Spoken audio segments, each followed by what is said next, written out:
hrabri, humani i solidarni. Vatrogasci su pripadnici profesije koje poslednjih godina doživljava punu društvenu afirmaciju. Da bi neko postao vatrogasac spasilac, potrebno je da ima minimum 4. stepen srednje tehničke škole, poželjno je da ima i C kategoriju i takođe mora da bude potpuno psihofizički sposoban da bi mogao da obavlja taj posao. O ovoj, ali i profesijama policijskog inspektora i forezničara govorilo se na prvim realnim susretima u organizaciji Kancelarije za mlade. Cilj im je bio da se kruševački osmaci i maturanti u neposrednom kontaktu bliže upoznaju sa zanimanjima koje smatraju najatraktivnijim. Rad u policiji me sviđa zato što je rad na terenu, fizički posao, ne trpim da stojim u jednom mestu, volim da sam pokretna i taj posao mi se sviđa. Odlučila sam za Fakultet zaštite na radu u Nišu. Čula sam da je to zatraženi posao. U Kruševcu do posla najbrže dolaze profesori matematike i stranih jezika, farmaceuti, zubni tehničari, pekari, mesari i kuvari.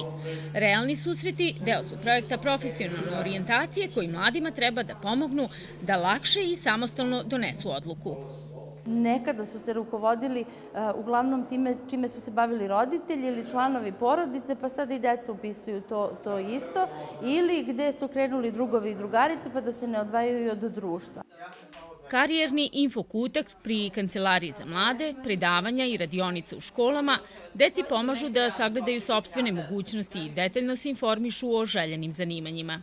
Razmišljala sam nešto vezano za matematiku ili elektrotehniku. Znam da matematičara nema nešto mnogo, a i kažu da se elektrotehničari traže. Imamo i to na umu, ukoliko nam se neko obrati, da možemo dati određene statističke podatke kako bi osoba videla između želja i onoga što je realno potrebno na tržištu rada. Profesionalno usmerenje uskoro će odabrati oko 2500 kruševačkih osmaka i maturanata.